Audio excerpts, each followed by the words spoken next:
Attorney Jonathan Elson, reminding you that if you've been injured in an auto accident, it's important to have somebody on your side. When you need a lawyer, then you need Nelson.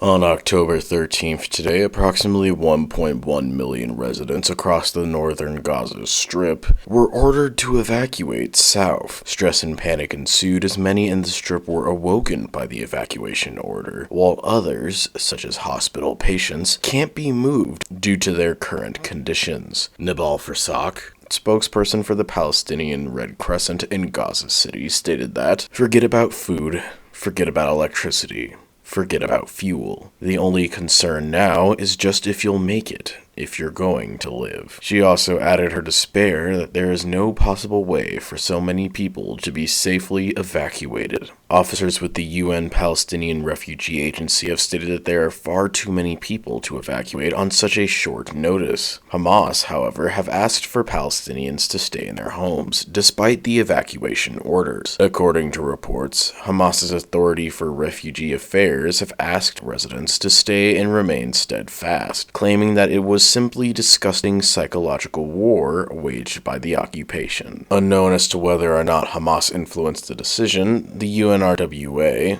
or United Nations Relief and Works Agency, have stated that they are not evacuating their shelters. The World Health Organization has also stated that a forced evacuation would be a death sentence for the injured residing in hospitals. The two major hospitals in southern Gaza have already exceeded their combined 760-bed capacity, according to World Health Organization spokesman Tariq Jasarevic. He also added that the hospital is facing a shortage of blood, as well as shortages for medications, painkillers, and dialysis solution. While residents of northern Gaza are contemplating leaving or staying despite the evacuation orders, the United Nations has opened an appeal for $294 million in an effort to not only provide aid, but to protect 1.2 million Palestinians who are residing in the Gaza Strip. However, with Israel refusing to allow anything into Gaza until the hostages were released from Hamas, it is unknown if the funded aid would even reach those who are in dire need of it. Egypt has begun sending troops to reinforce the border connecting them and Gaza, due to them being on the south connecting end of the Gaza Strip.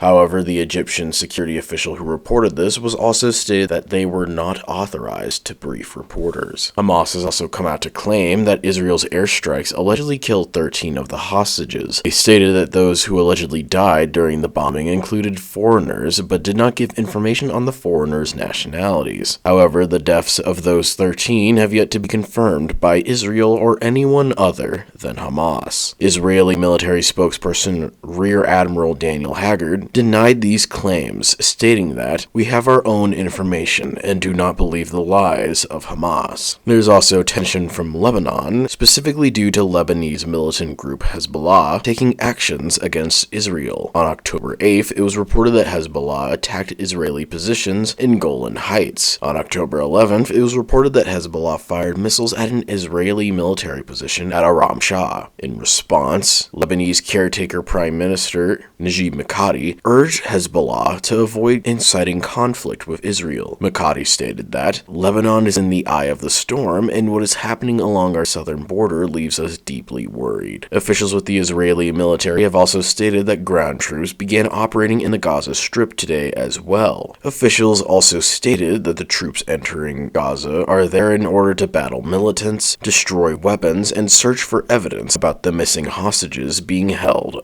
by Hamas.